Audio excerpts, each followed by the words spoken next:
Man, when those Los Angeles fires hit earlier this year, I was really taken aback. I mean, seeing those pictures of like whole neighborhoods just gone, just it's hard to even wrap your head around the scale. Over 5,300 structures destroyed in the Palisades fire alone. Yeah, And, and it's just incredible. And then the Eaton fire on top of that, another 4,000 buildings. It's a staggering number. yeah, absolutely it is. And it kind of feels like every time you turn around, you hear about another wildfire happening somewhere in the world. But, in this deep dive, we're going to try to do more than just like scratch the surface. We're going to really dig into what makes these fires so incredibly destructive, what kind of impact they have on communities, and most importantly, what can be done, going forward to prevent these kinds of tragedies from happening again. Yeah, and you can never totally eliminate the risk of wildfire, but Yeah. I think if you understand what causes them, you can make smarter choices about how you build things. Huh? Urban planning, how individuals can be more prepared. Absolutely. So let's focus in on these two specific fires, the Palisades and the Eaton fires that ripped through Los Angeles just this past January. I mean, the destruction just boggles the mind. Thousands of homes and businesses just gone, lives lost. It's almost unimaginable. Yeah, and we have to remember that human cost, Mm. right? I mean, think about all those families, displace the memories that were lost, the emotional scars that remain long after the flames have died down. Mm. These are real people whose lives have been forever changed by these events. Absolutely. And while the investigations are still ongoing, there are some key contributing factors that we can point to right now. For one, California has been dealing with drought conditions for years and years now, which makes all that vegetation incredibly dry and incredibly vulnerable to ignition. Yeah, it's like kindling, just Yeah. waiting for a spark. And then you add in, those Santa Ana winds that we all know about. Whoa, yeah. Those powerful winds whipping through Southern California, acting like giant bellows, just fanning those flames, driving them across huge distances. It's no wonder that containment is such a difficult task. Right. And Yeah. then, I was reading a study recently about the role of building materials in these fires, and it seems that a lot of the structures that were lost were older buildings built with materials that just weren't designed to withstand the kind of heat and flames that we're seeing in these modern wildfires. Yeah. And that's an interesting phrase, modern wildfires. Is there something different about the fires that we're seeing today compared to, say, decades ago? That's a really good question. And unfortunately, the answer is yes. Climate change is playing a definite role. Rising temperatures, drier conditions, all create a much more volatile environment. And this is leading to what some experts are calling megafires, these massive, fast-spreading infernos that are just becoming increasingly difficult to control. So it's not just the age of the buildings, it's the intensity of the fires themselves. Exactly. The fires are burning hotter and faster than ever before, which puts even modern structures to the test. But there is hope. Fire-resistant construction techniques are evolving all the time. We're talking about things like treated lumber, fire-resistant drywall, and even ember-resistant roofing. Ember-resistant roofing. I've never even heard of that. What is that? How does that work? Well, you can think of it as like a shield against those airborne embers Mhm. that can travel for miles and miles, igniting structures far from the actual fire front. Mm-hmm. It's really remarkable technology. And even if you incorporate some of these elements into existing structures, you can dramatically improve their fire resistance. Wow. So even in areas that are prone to wildfires, you're saying certain building choices could have potentially lessened the damage that we saw in Los Angeles. That's a powerful insight for anyone listening who lives in a fire-prone region. Yeah, absolutely. Understanding the vulnerability of older construction and considering upgrades, where possible, it could be the key to protecting your home and your family. Absolutely. I remember reading about a homeowner in the Palisades area who lost absolutely everything except for a small shed that they had built recently with fire-resistant materials. It was the only thing left standing. Oh. Just incredible. It really underscores the point you're making. But even with fire-resistant construction, the financial burden of rebuilding after a fire has to be just immense. Oh, it's staggering. Yeah. Just think about the property damage, the lost business revenue, the strain on public resources, and then the cost of rebuilding itself. We're talking billions of dollars. And that's not even taking into account the emotional toll. You're right. You can't put a price tag on that. Imagine losing everything you've worked for, the place you called home, all those memories gone. It's a profound loss. It goes way beyond just material possessions. It does. And it really underscores the fact that fire prevention and preparedness aren't just abstract concepts. They have very real consequences for individuals, for families, for entire communities. So what does all this tell us about the need for better fire safety practices, not just in Los Angeles, but everywhere? Well, I think it highlights the need for a multifaceted approach to fire safety, one that encompasses individual responsibility, community action, and smart urban planning. We need to be thinking about everything from making sure our homes are properly wired and maintained to advocating for fire-resistant building codes and creating buffer zones between developed areas and wildlands. So there's a lot we can do both individually and collectively to try to minimize the risk and impact of these devastating fires. But let's break that down a little bit more. What are some specific things that our listeners can do to better protect themselves and their property, especially if they live in a fire-prone area? Well, that's where things get really interesting, because while we can't control the weather or the winds, there are definitely concrete steps we can take to reduce our vulnerability. And I think the first and foremost is regular maintenance. Okay, regular maintenance. Now, that might not sound particularly exciting, but I'm guessing it's more crucial than most people realize. Right. Oh, you're absolutely right. It's easy to overlook those seemingly mundane tasks, but they can make a world of difference. We're talking about inspecting electrical wiring for damage, ensuring appliances are in good working order, keeping chimneys clean and free of creosote buildup. So it's about being proactive and identifying potential fire hazards before they have a chance to ignite. Exactly. And speaking of being proactive, have you ever heard of the concept of defensible space? I have heard the term, but to be honest, I'm not entirely sure what it entails. Could you elaborate on that? Sure. So imagine creating a buffer zone around your home, a sort of a protective barrier against approaching flames. Defensible space means clearing brush and flammable materials within a 100-foot radius of your house, trimming trees and using fire-resistant landscaping techniques. So it's about strategically managing the vegetation around your home to reduce the fuel load and slow down the spread of a potential wildfire. That's a great way to put it. And, it's not just about what you remove, it's also about what you plant. Yeah. Choosing fire-resistant plants and spacing them appropriately can make a huge difference. So it's about being thoughtful and informed in our landscaping choices. What are some examples of fire-resistant plants? I'll admit I'm not exactly a gardening expert. Don't worry, I'm not either. But I did come across some really interesting information about this. Native plants are often a good choice because they're adapted to the local climate and fire regimes.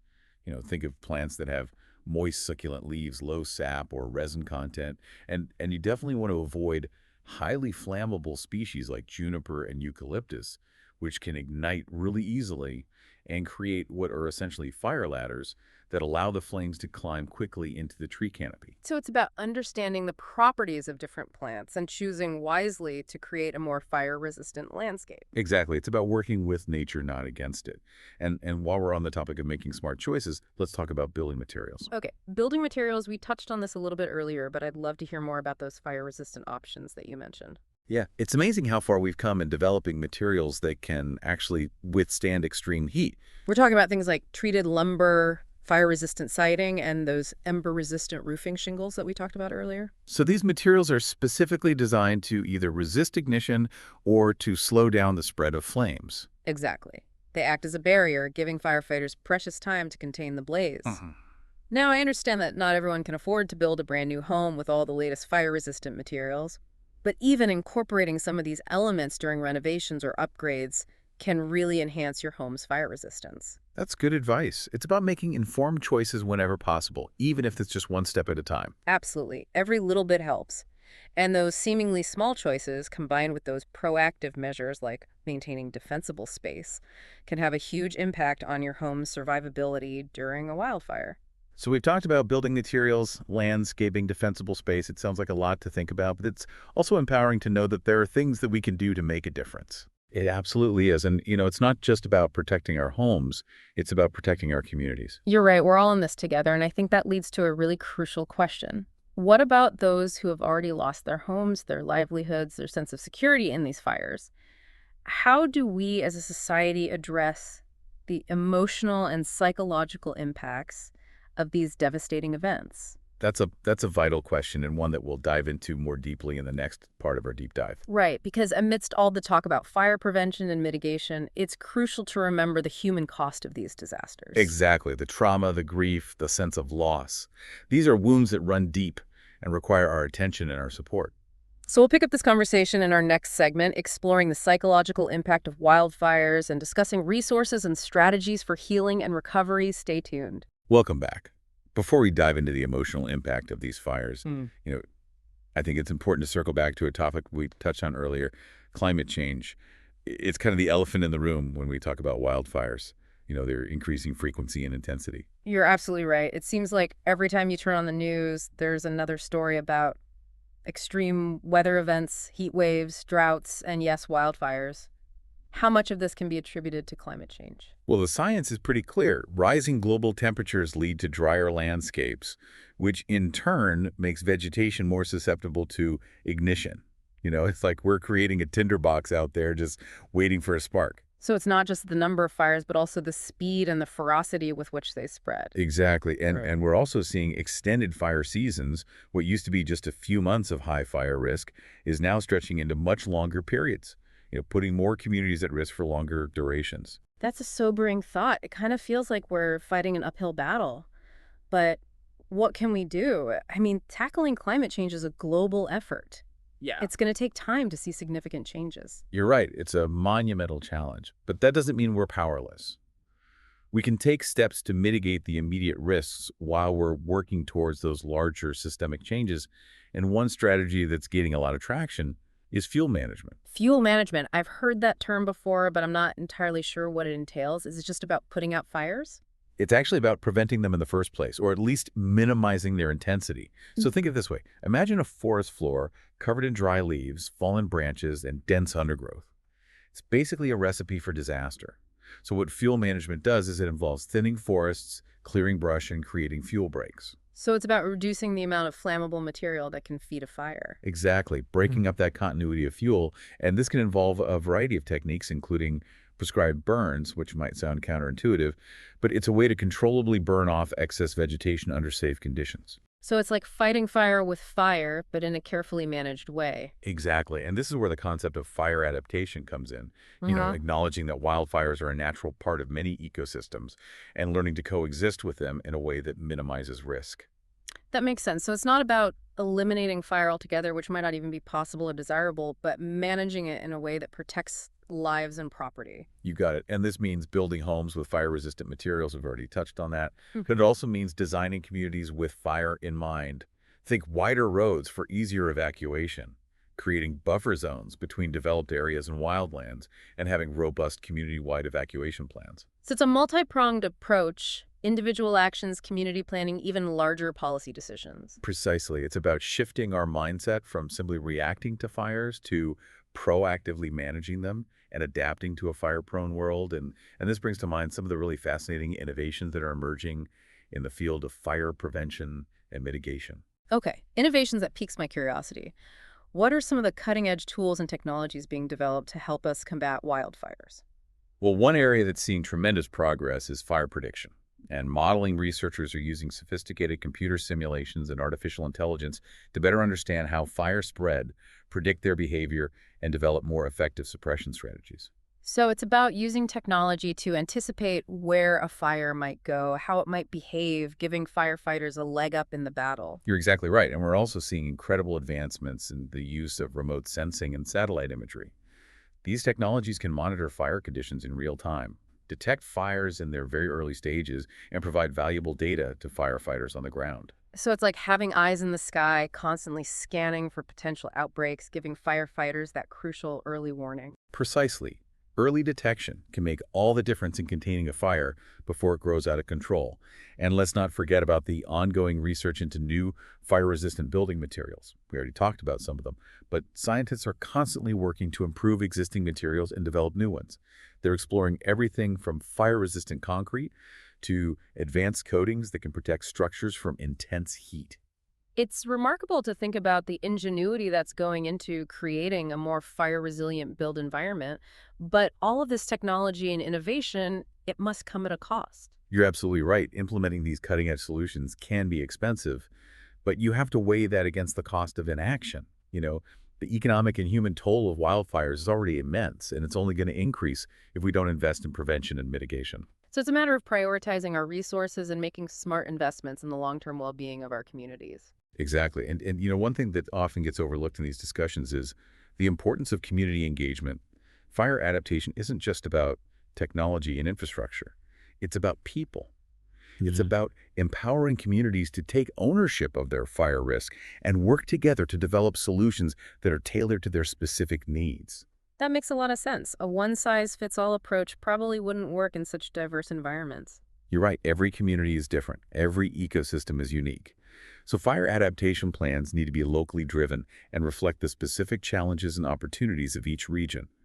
This means bringing together diverse perspectives, residents, policymakers, firefighters, scientists, community leaders to create a shared vision for a more fire-resilient future. It's about collaboration, communication, a sense of shared responsibility. Absolutely. And, one thing that I find incredibly inspiring is the resilience of communities that have been impacted by wildfires. Time and again, we see people coming together to support each other, rebuild their homes and their lives, and find ways to adapt to a changed landscape. That's a powerful testament to the human spirit, but I imagine that process of rebuilding and recovery can be incredibly challenging, both physically and emotionally. It absolutely is. And that brings us to that crucial topic we touched on earlier, the emotional and psychological impacts of wildfires.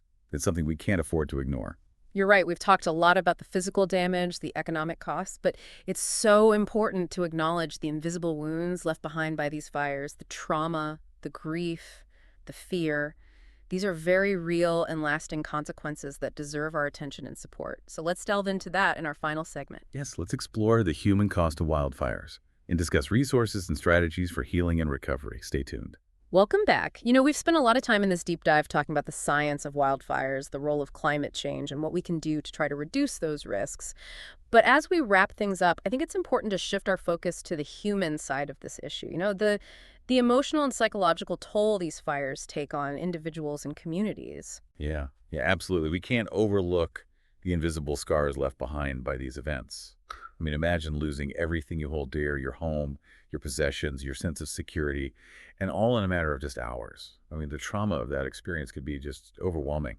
It really is hard to fathom that feeling of helplessness and fear that people must go through when they're faced with, a raging wildfire. And then there's the aftermath, that long road to recovery, which I imagine is filled with its own set of challenges. Oh, yeah, absolutely. It's a multifaceted and often prolonged journey. A lot of survivors experience a wide range of emotional and psychological responses, Hmm. anxiety, depression, insomnia, Yeah. even post-traumatic stress disorder. These invisible wounds can linger long after the physical damage has been repaired. It's like a hidden epidemic almost, this wave of emotional distress that follows in the wake of these disasters. And it's not just those who directly lost their homes who are affected, is it? No, you're right. The ripple effects extend far beyond the immediate victims. Family members, friends, neighbors, even entire communities can experience what's called vicarious trauma, this shared grief and loss, a heightened sense of vulnerability, knowing that it could happen again.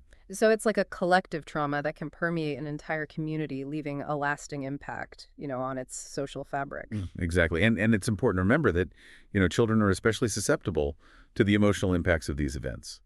They might not fully understand what's happening, and their sense of security can be really shaken. So it's crucial that parents and caregivers provide, extra support and reassurance during those times. That makes a lot of sense. Knowing how to help children process these traumatic experiences can be challenging. But what about adults? What resources are available to help individuals and families cope with the emotional aftermath of a wildfire? Well, fortunately, there are a number of resources and support systems in place. One of the most important is access to mental health services. Trauma-informed therapists can provide a safe and supportive environment for individuals to process their experiences, Yeah. develop coping mechanisms and work through their emotions. So seeking professional help is not a sign of weakness. It's actually a sign of strength and a commitment to healing. Absolutely. And there are also, community-based support groups that can offer a really powerful sense of connection and understanding, sharing experiences with others who've been through similar events can be incredibly therapeutic. Yeah. There's something about knowing you're not alone in your struggles that can be profoundly comforting. Are there any other resources available for those impacted by wildfires? Yeah, a lot of communities offer practical assistance as well. Government agencies, nonprofit organizations, and community groups often provide a range of services, from financial aid and housing support to legal assistance and job training. So it's a holistic approach addressing both the emotional and the practical needs of those affected by these disasters. Exactly. It's about recognizing that recovery is a long-term process and providing, comprehensive support along the way. And, One thing that often strikes me is the incredible resilience of communities that have been impacted by wildfires time and time again. We see people coming together, supporting each other, rebuilding their lives, and finding ways to adapt to a changed landscape. It really is inspiring to witness that spirit of community and resilience, in the face of such adversity. But I imagine there are challenges, in moments of despair, setbacks along the way. Oh, of course, it's not an easy journey. Mm. There will be times of grief and anger and frustration, but it's important to remember that healing takes time. There's no quick fix. It's about taking small steps, finding support and gradually rebuilding a sense of normalcy. It's a process, not an event. And it's so important to be patient, with ourselves and with others as we navigate that process. And as we wrap up this deep dive, I'm really struck by the complexity of this issue. It's about science, it's about policy, it's about individual responsibility, and it's about community resilience. But ultimately, it's about people. You captured it perfectly. Wildfires are a force of nature, but they also reveal something really profound about human nature, our capacity for both destruction and resilience for despair and hope for loss and renewal. And that's a powerful reminder that while we might not be able to prevent all wildfires, we can certainly choose how we respond to them, how we support each other, and how we build a more resilient future together. Couldn't agree more. We've explored the science, we've delved into solutions, and we've acknowledged the very real human cost. Now it's up to each of us to take that knowledge and turn it into action, whether it's making our own homes more fire resistant, advocating for smarter policies, or just offering a helping hand to those in need. Every step we take can contribute to a safer and more resilient future. Well, thank you for joining us on this deep dive into the Los Angeles fires. We hope this exploration has, sparked your curiosity, deepened your understanding, and empowered you to make a difference. Remember, knowledge is power, and together we can create a world where wildfires no longer hold the power to devastate our communities and break our spirits.